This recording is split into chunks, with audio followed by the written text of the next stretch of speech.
en este año que acaba de pasar, de especialización, y se ha hecho hincapié muy fuerte en los cursos dados a los bomberos de nuevo ingreso. Están bien dotados en cuanto a medios materiales. Tanto es así que este año lo que se hizo fue hacer una inversión concreta.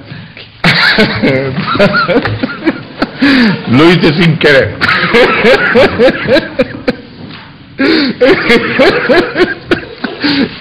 No fue premeditado.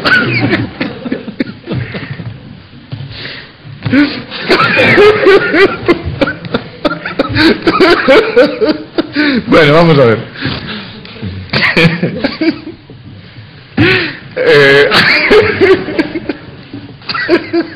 Nunca me había pasado eso.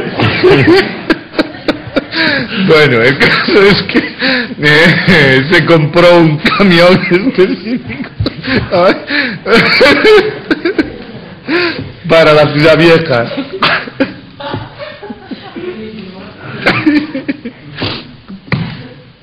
Ay, ay, ay.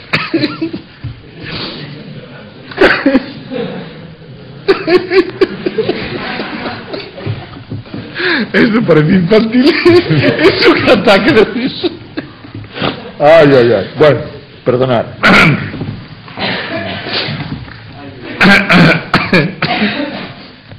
Bueno, tienen aquí el número de vehículos que veis.